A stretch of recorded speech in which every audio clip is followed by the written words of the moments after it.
마가복음 강의 52번째 시간으로 교만이 가져오는 실패라는 제목으로 말씀을 보겠습니다. 인간의 내적 교만은 외적으로 보통 두 가지 모습으로 표출됩니다. 첫 번째는 내가 어떠한 일을 했거나 혹은 하고 있다라고 하는 현재 자신이 하고 있는 일에 대한 그러한 자랑입니다. 바로 바리새인들이 그러한 교만의 태도를 드러냈던 사람들이죠. 그들은 종교적으로 지켜야 할 규칙들을 만들어 놓고 그것들을 열심히 지키며 살았습니다. 그렇기 때문에 그들은 자신들이 이 율법을 지켜 하나님께 더 큰 인정을 받고 사랑을 받고 또한 축복을 받을 자격이 있다라고 생각을 하고 있었습니다.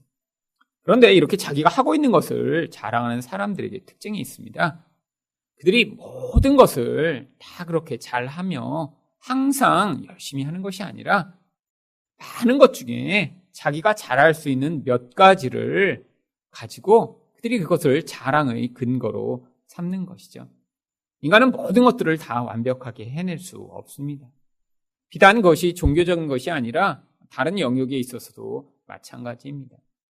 우리가 볼 때는 운동도 잘하고 공부도 잘하고 또 모든 일을 다 잘하는 것처럼 보이는 사람이 있지만 하지만 가까이 다가가서 보면 많은 부분에서 또 못하는 것을 가리고 또 감추고 그것들을 드러나지 않도록 하기 위해 애쓰고 있는 모습을 볼 수 있고요.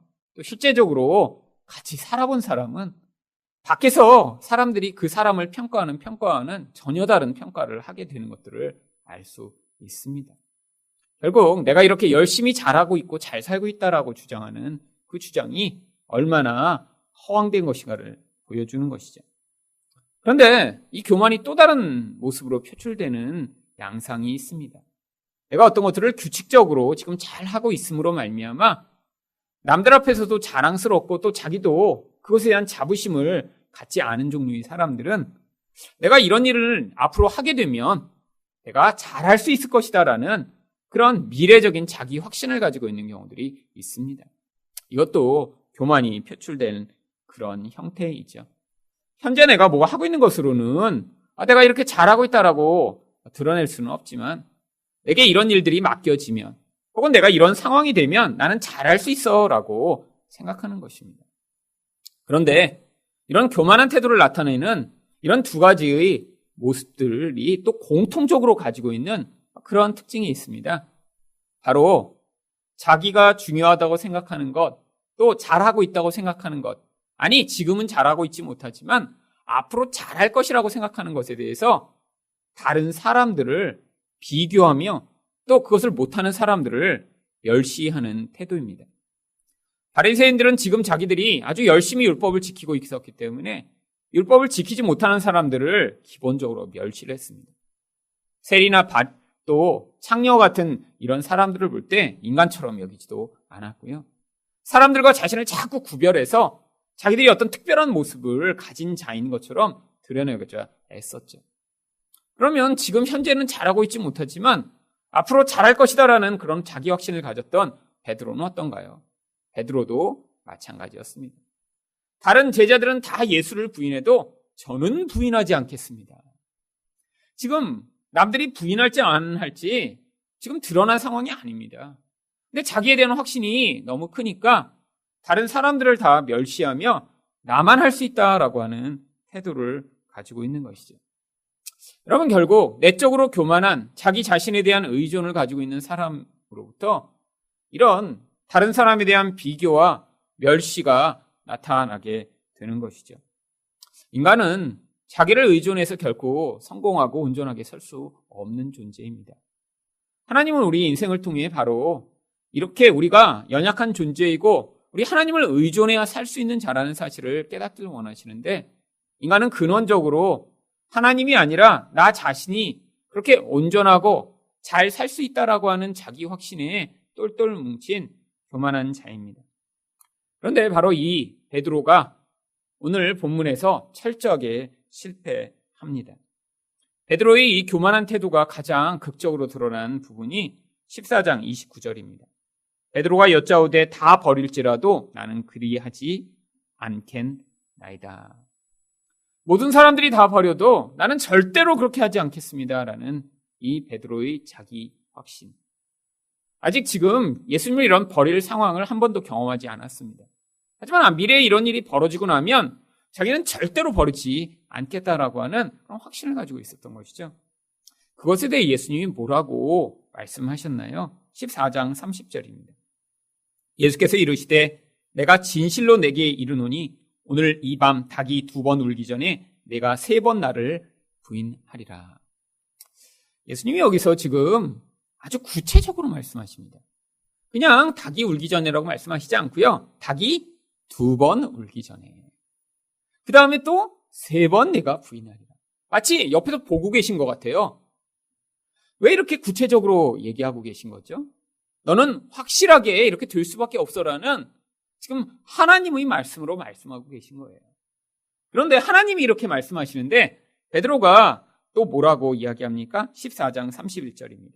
베드로가 힘있게 말하되 내가 주와 함께 죽을지언정 주를 부인하지 않겠나이다. 하나님의 말씀을 다 부정해버려요.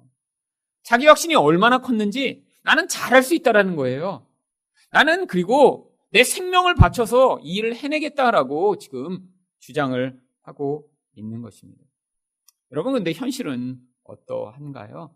철저하게 실패하고 패배할 수밖에 없었습니다. 여러분, 이 베드로가 왜 실패했는지 우리는 지난 몇 주간에 걸쳐서 여러 가지 이유들을 살펴보았습니다. 하지만 오늘 우리가 살펴보고자 하는 아주 근원적인 이유 중에 하나는 바로 베드로의 교만이 그 원인이라고 하는 것입니다. 교만했기 때문에 기도하지 않은 것이고요. 교만했기 때문에 자기 확신의 근거에 하나님의 말씀을 부정하고 받아들이지 않은 것이고요. 교만했기 때문에 결국은 이렇게 넘어지고 말았던 것입니다. 여러분, 인생 가운데 실패하는 그 근원 원인들을 따지고 보면 교만했기 때문에 실패하게 되는 것입니다. 여러분, 다른 많은 원인들을 찾을 수 있어요. 상황이 좋지 않았다. 옆에 사람이 그때 이런 얘기를 해서 내가 그 이야기를 들었다가 이렇게 됐다. 아니, 그런 상황에서 내가 아주 타이밍이 잘 맞지 않았다. 아주 다양한 이유들을 찾을 수 있지만 그 근원적인 원인을 다 찾아보면 인간이 하나님을 의존하지 않고 자기 뜻과 자기 생각과 자기가 맞다라고 생각하는 것을 주장하고 사는 그 교만으로 말미암아 이런 실패가 나타나게 되는 경우가 대부분입니다. 여러분, 그런데 하나님이 우리 인생, 특히 성도의 인생 가운데 이런 교만을 허락하십니다. 아니, 반드시 실패하도록 인도하십니다. 예수님이 왜 베드로가 이렇게 실패할 것을 미리 말씀하시는 것일까요? 바로 그 베드로가 그렇게 실패해야지만 하나님이 앞으로 그 실패를 통해 이 베드로에게 맡겨주실 일을 감당할 수 있는 그런 변화가 가능하기 때문이죠. 베드로가 실패할 것이 운이 나빴거나 상황이 좋지 않아 일어난 일이 아니라는 것입니다. 그가 실패할 것은 하나님의 계획과 뜻 안에 미리 정해져 있었고 그는 반드시 실패를 해야만 하는 인생을 살 수밖에 없었던 것입니다. 우리 인생에도 마찬가지입니다. 우리도 다른 사람과 우리를 비교하며 아예 남들은 어떻게 그것도 못해? 라고 판단하는 영역들이 분명히 있습니다. 또 아직 미래에 어떤 일이 주어지거나 벌어지지 않았지만 미리 보면서 내가 저걸 하면 잘할 텐데 어떻게 저것도 이렇게 못해? 라고 생각하는 경우들이 많이 있죠. 근데 실패하고 나면요, 그런 생각이 쏙 다 사라져 버립니다. 실패하기 전에는 얼마든지 얘기해요. 애 안 낳아본 그런 처녀들이 애 낳아서 쩔쩔매며 기르는 엄마들을 보면 아이고, 애 키우는 게 뭐 어렵다고 저렇게 그냥 저 난리야. 애 낳아서 길러보면 쏙 그런 소리 사라집니다. 결혼하기 전에는 뭐 결혼하면 그냥 나는 행복하게 잘 살 수 있어. 근데 결혼해본 사람은요, 그런 얘기 못해요. 아니, 결혼해서 그 남편도 어떻게 이렇게 제대로 이렇게 다스리지 못해. 그냥 이렇게 해. 그러면 그냥 남편이 여보 알았어. 이렇게 나는 앞으로 잘할 거야. 이렇게 생각하는 여자들이 요즘 많더라고요. 어떻게 이렇게 그냥 남편을 잘 그렇게 못하냐고. 결혼해보면 그런 소리 쏙 사라집니다. 아니, 나는 이렇게 잘하고 있어라고 생각하는 사람은 그 영역에서 뭔가 깨어진 관계와 잘못된 상황으로 그 일들을 하고 있는 것이고요. 반드시 그 부작용들이 나타나게 되어 있는 것이죠. 성도 인생 마찬가지입니다. 자기가 잘한다고 생각하는 영역, 또 잘하고 있다고 생각하는 영역, 그 영역에서 우리 또한 반드시 실패하게 되어 있고요. 그런데 그 실패를 통해 하나님이 목적하신 어떤 목적을 경험하게 되어 있는 것입니다. 그렇다면 교만하면 어떻게 되나요? 첫 번째로 약한 자에게도 두려워 떨게 됩니다. 66절 상반절 말씀입니다. 베드로는 아랫뜰에 있더니, 지금 예수님이 대제사장의 집에 사로잡혀 가신 상황입니다. 아마 예수님은 뜰 가운데 이제 안에 있는 뜰에서 지금 재판을 받으시는 상황이고요. 지금 베드로는 그로부터 약간 멀리 떨어져서 상황이 어떻게 되나라고 거기서 지금 살펴보고 있는 것이죠. 예수님이 계신 곳까지 가긴 했지만 두려움 때문에 더 가까이 나아가지는 못하고 약간 멀찍이서 지금 예수님의 동태를 살피고 있는 것이었습니다. 그때 66절 하반절부터 67절까지 여종 하나가 등장합니다. 대제사장의 여종 하나가 와서 베드로가 불 쬐고 있는 것을 보고 주목하여 이르되 너도 나사렛 예수와 함께 있었도다 하거늘. 베드로가 거기 그냥 뻘쭘하게 있을 수 없으니까 이제 불을 쬐면서 마치 아무 일이 없는 양 지금 거기서 그러고 딴청을 피우고 있는데 여종 하나가 보다가 이 사람 나사렛 그 예수랑 같이 있던 그 사람인데? 라고 이야기를 한 것입니다. 여러분, 지금 이 여인이 이 베드로를 도발하고 있는 것이죠. 그럼 베드로의 평소의 상황이라면 어떤 여자가 이렇게 시비를 걸고 자기를 어떤 상황에서 비난하며 몰아세울 때 어떻게 반응했을까요? 이전에 자기와 관계없는 그런 말고의 귀를 칼로 잘라버린 베드로입니다. 그냥 목을 확 그냥 돌려버리거나 입을 주먹으로 막아서 조용히 그냥 이게 어디서 그냥 이렇게 윽박을 지르며 했을 텐데 지금 여종이 나사렛 예수랑 같이 다니던 그 사람이야 하는 순간에 베드로가 어떻게 반응하는지 68절입니다. 베드로가 부인하여 이르되 나는 내가 말하는 것이 무엇인지 알지도 못하고 깨닫지도 못하겠노라 하며 앞들로 나아갈세. 여러분, 지금 앞들은 어떤 곳입니까? 가면 안 되는 곳이에요. 거기서 지금 재판이 벌어지고 있습니다. 그래서 일부러 멀리 와서 몰래 거기서 불을 쬐는 척하고 있었는데 여종 하나 그러니까 지금 더 지금 심각한 상황으로 지금 도망치고 있는 거예요. 그렇다고 밖으로 나가지 못하고요. 지금 재판이 벌어지고 있는 그 안뜰로 그냥 지금 들어가고 있는 상황입니다. 여러분, 이 베드로의 이런 반응 무엇에 근거한 것인가요? 그의 두려움에 근거한 것이죠. 여러분, 이렇게 자기 확신에 근거해 나는 잘할 수 있어라고 생각하는 사람이 두려움이 없나요? 아니면 모든 인간은 다 욕망과 두려움에 그 근원적인 삶이 영향을 받게 되어 있는 것입니다. 이게 지금 표출되고 나타나지 않을 뿐이죠. 그런데 베드로가 지금 자기 자신을 몰랐던 거예요. 자기 인생 가운데 이렇게 두려움이 자기를 지배하고 영향을 미치면 어떤 상황으로 자기 인생이 끌려가게 될지 자기를 알지 못했기 때문에 나는 죽더라도 내 생명을 내놓을 수 있습니다라고 확신을 했지만 그런 여종이 이렇게 옆에서 그의 정체를 드러내자 오히려 더 두려운 자리로 지금 도망을 치는 이런 비겁한 모습을 보이는 것입니다.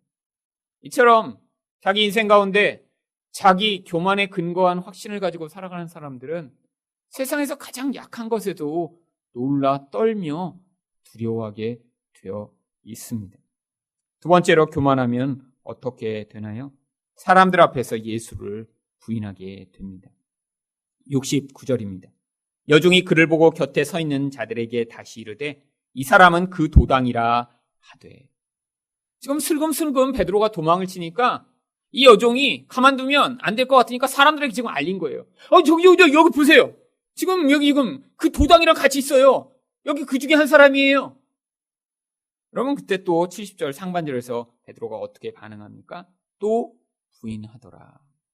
이게 두 번이나 부인을 했으면 사람들도 그러려니 해야 되는데 70절 하반절에 사람들이 어떻게 반응하나요?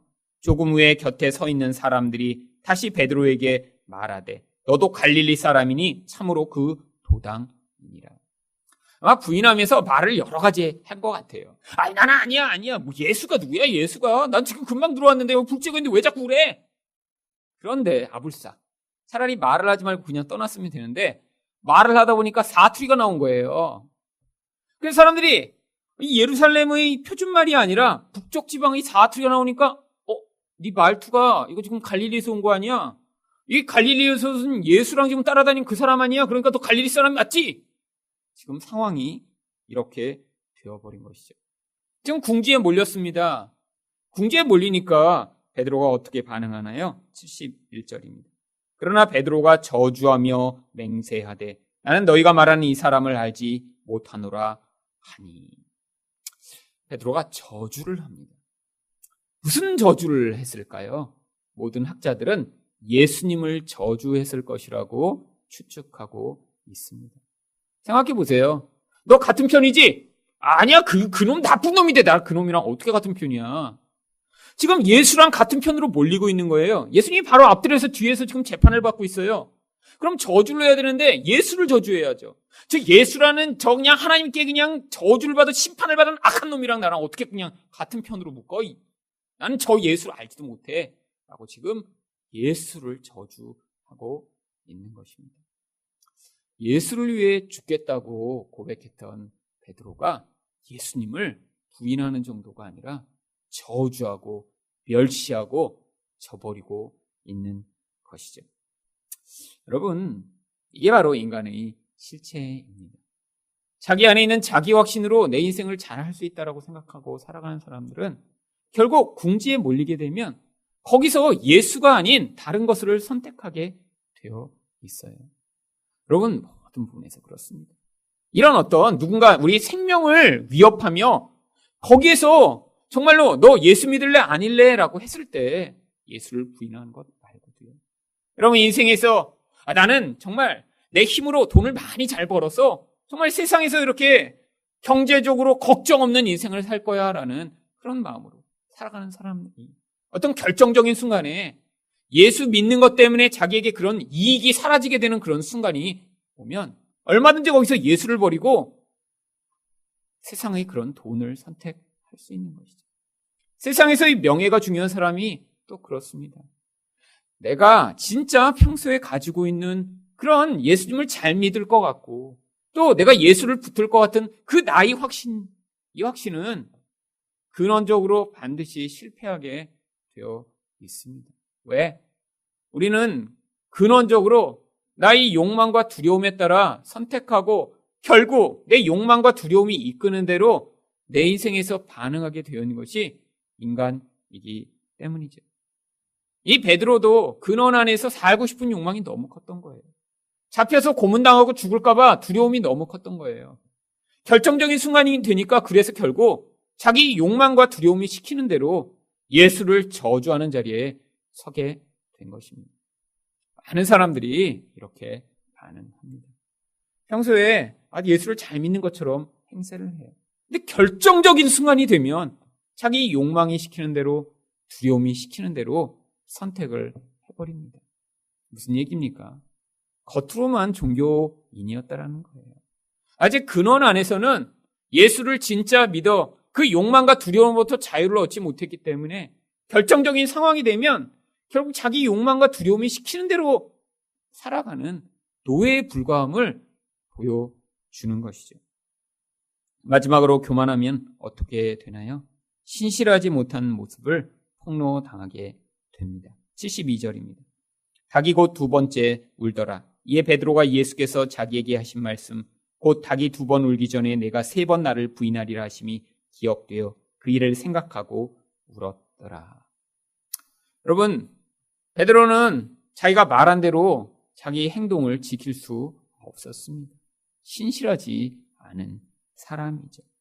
결국 예수님의 말씀은 신실한 것이었고 베드로의 말은 신실하지 못했음이 폭로되어 버린 것입니다. 근데 그때 울기 시작합니다. 왜 울었을까요? 이전에 예수님을 버리고 도망쳤을 때는 안 울다가 왜 그 자리에서 울기 시작한 것일까요? 이때까지도 아직 베드로는 자기 진짜 실체를 발견하지 못한 거예요. 자기 근원에서 자기가 어떤 존재인지를 이제야 겨우 폭로당하며 거기서 마주하게 된 것입니다. 겟세마네 동산에서 예수를 버리고 도망치면서도요, 거기서도 그는 지금은 작전사는 후퇴한 거지. 내가 예수를 진짜 버린 게 아니야. 나는 이렇게 몰래 뒷길로 가서 지금 빨리 대제사장의 뜰에 가서 거기서 상황을 볼 거야. 라는 마음으로 지금 있었기 때문에 그때는 울음을 터뜨리지 않은 거예요. 근데 이제 와서 자기 실체와 마주하게 된 것입니다. 어떤 실체요? 부끄러운 실체요. 자기 말한 대로 살 수 없는 실체요. 여러분, 이게 바로 우리들입니다. 여러분, 제가 결혼 주례할 때마다 사실 제가 결혼 주례할 때 이제 물어보잖아요. 아플 때나 뭐 건강할 때나 뭐 병들 때나 이렇게 물어보면 네! 뭐 이렇게 다 이제 하는데 속으로 그렇게 제 마음으로 합니다. 진짜? 진짜? 왜냐하면 말로는 네! 뭐 그냥 그리고 요즘은 얼마나 그냥 크게 형제들이 하는지 몰라요. 근데 보면 다 결혼할 때 다 그렇게 고백하는데 아프면 막 미워하고 자기에게 유익이 안 되면 싫어하고 돈 많이 안 벌어다 주면 싸우고 얼마나 그런 사람이 많은지 몰라요. 지속해서 사랑을 할 수 없습니다. 말만 하는 거죠, 말만. 우리가 얼마나 많이 봅니까? 여러분, 결혼 서약대로 우리가 살고 있으면 누가 이혼하겠어요? 이혼하면 안 되죠. 근데 결혼 서약대로 살 수 없어서 이혼하는 것입니다. 결혼할 때는 항상 그렇게 사랑하겠다고 말은 하고 증인들 앞에서 서약을 했는데 그렇게 살 수 없는 것이 우리들이라는 것이죠. 여러분, 근데 폭로당하기 전까지는요, 인정하지 못합니다. 우리 인생이 그런 거예요. 사람마다 영역이 다 다릅니다. 어떤 영역에서 그런 자극이 크지 않아서 아직 그 실체를 폭로당하지 않을 수도 있어요. 근데 어떤 영역에선 그 부족하고 연약한 부분, 자기 말한 대로 하지 못하는 모습들을 폭로당하게 되어 있는 것입니다. 여러분, 그때 우리가 이렇게 부끄러움과 수치로 울음을 터뜨리게 되는 것이죠. 여러분, 근데 제가 말씀드렸듯이 베드로가 이렇게 수치스럽게 부끄러움을 폭로당하고 그가 이렇게 아주 비참한 모습을 가졌습니까? 우리는 더 힘을 내 베드로처럼 이렇게 예수님을 부인하지 말아야 되는 것인가요? 아니요. 우리도 베드로랑 똑같은 교만한 인간입니다. 내 뜻대로 살고요.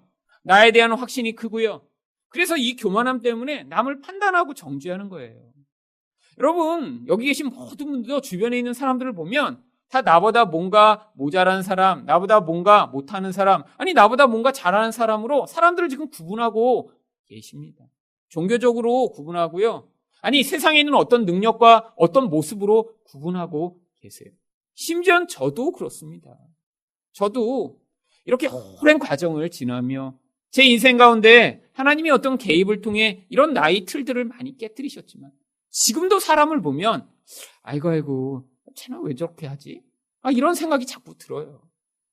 여러분, 교만은 은혜를 거부합니다.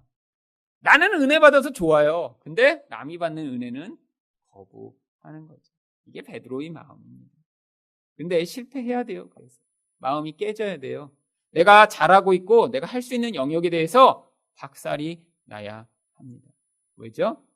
그래야 은혜가 만들어내는 변화가 나타나기 시작하기 때문입니다. 여러분, 베드로는 이런 실패를 경험하기 전에는 자기 힘으로 신앙생활을 열심히 하던 자였어요. 예수를 열심히 따르던 자였어요. 예수님을 생명을 다해 사랑할 수 있다고 확신하던 자였습니다. 실패하고 났더니 어떻게 변화되었나요? 요한복음 21장 17절입니다. 세 번째 이르시되 요한의 아들 시몬아 내가 나를 사랑하느냐 하시니 주께서 세 번째 내가 나를 사랑하느냐 하심으로 베드로가 근심하여 이르되 주님 모든 것을 아시오매 내가 주님을 사랑하는 줄을 주님께서 아시나이다. 여러분, 주님 아세요. 예전에는 제가 사랑하는 거 모르세요? 그런 걸 물어보고 그래요. 사실 이렇게 대답했어야 되는데 이제는 뭐예요? 근심해요, 근심. 지금 자기 확신이 없는 거예요. 하지만 사랑해요. 이게 바로 변화된 베드로의 모습입니다. 예수님을 사랑하는 것조차도 그분의 은혜와 그분의 긍휼과 그분의 용서가 아니면 불가능함을 이제 알게 된 거예요. 자기같이 자기 확신이 있는 사람이라면 자기를 버렸을 텐데 그 예수님이 자기를 다시 찾아와 똑같이 내가 나를 사랑하냐라고 3번씩 물어보시니까 그 자리에서 자기 확신으로 답할 수 없는 이 모습. 여러분, 그래서 우리가 나중에 천국에 가서 자랑할 게 없는 거예요. 열심히 신앙생활을 했더니 천국에 온 게 아니라 나는 계속 실패하고 넘어지고 거기까지 갈 수 없었는데 하나님의 한결같은 사랑이 우리를 붙드셔서 그 자리에 이르게 됨을 우리가 알고 그것을 고백하게 되는 것이죠. 또한 이렇게 실패하고 났더니 이전에는 자기 의지와 자기 뜻으로 살아가던 베드로였는데 어떤 변화가 나타납니까? 요한복음 21장 18절입니다. 내가 진실로 진실로 내게 이르노니 내가 젊어서는 스스로 띠띠고 원하는 곳으로 다녔거니와 늙어서는 내 팔을 벌리리니 남이 내게 띠띠우고 원하지 아니하는 곳으로 데려가리라. 이제는 자기 의지와 자기 뜻이 없이 마치 세상에서 보면 바보처럼 살아가는 인생이 되는 거예요. 내가 여기 갈 거야. 내가 띠를 띠고 자기가 결정해서 자기 인생 행로를 움직여가는 게 아니라 하나님이 보내신 사람을 통해 심지어 그들이 그를 묶어서 끌고 가는데도 저항하지 아니하고 예수님과 같은 똑같은 모습으로 살아가게 되는 자가 될 것임을 보여주고 있는 것이죠. 여러분, 결국 인생에서 이런 변화가 어디에서 나타나야 하나요? 바로 가정과 교회에서입니다. 여러분, 가정에서 가장 힘든 게 무엇이죠? 서로 의견이 충돌되는 거예요. 부부의 의견이 다르고 부모와 자식의 의견이 다른 것입니다. 자기 생각이 너무 강해요. 내 생각을 포기하지 않고 상대의 생각을 이겨서라도 내가 원하는 걸 자꾸 이루려고 하니까 자꾸 문제가 생깁니다. 여러분, 바로 그 자리에서 내려오게 되는 것, 그게 실패를 경험한 사람만이 가능한 것이죠. 마지막으로 어떤 변화가 또 실패를 통해 가능해졌나요? 이전에 베드로는 자기 사랑이 가득한 자였습니다. 나는 생명을 다해 예수를 따르는 나는 괜찮은 자인데, 근데 다른 제자들은 다 부인할 것 같은 그런 허접하고 쓰레기 같은 인간이라는 이런 자기 사랑. 근데 이 실패하고 나니까 이제 그 자기 사랑을 발휘할 수가 없는 거예요. 그러니까 예수님이 그에게 어떤 역할을 맡기시나요? 누가복음 22장 32절입니다. 너는 돌이킨 후에 내 형제를 굳게 하라. 여러분, 남을 섬기고 사랑하는 일은 이 자기 사랑에서 벗어난 자만이 가능한 것입니다. 자기 사랑에 똘똘 뭉쳐있는 교만한 사람은 다른 사람을 불쌍히 여기고 긍휼히 여길 수가 없어요. 못하면 질책하고 교정하고 바꾸고 내 마음대로 어떻게 하고 싶죠. 여러분, 그래서 진실한 도움은 이런 자기 사랑에 똘똘 뭉쳐 이렇게 지시하고 저렇게 지시하는 그런 사람을 통해선 나타나지 않습니다. 여러분, 진짜 사랑하는 사람은 기다려주고요, 기도하고요, 그리고 그에게 진짜 도움이 되는 일을 위해 말없이 도와주죠. 여러분, 바로 그 자리가 실패해야 가능한 것입니다. 여러분, 실패하니까 베드로가 어떤 사람이 됐나요? 바로 자기 확신으로 말미암아 하나님을 사랑하는 것이 아니라 은혜로 말미암아 하나님을 사랑하며 그 은혜의 이끌림을 받는 사람이 됐고요. 실패했더니 자기 뜻을 내려놓고 하나님의 뜻을 따라 살아가는 사람이 되었고, 실패했더니 자기 사랑이 깨어지고 남을 용납하고 이해하고 사랑하는 사람이 되었습니다. 결국 실패가 베드로를 온전하게 만든 것입니다. 여러분 인생 가운데 여러분이 실패하실 때마다 부끄러워하시거나 그 실패를 감추려고 하지 마시고 그 실패를 통해 베드로처럼 더 큰 은혜의 자리, 생명의 자리, 변화된 자리에 서시는 여러분이 되시기를 예수 그리스도 이름으로 축원드립니다.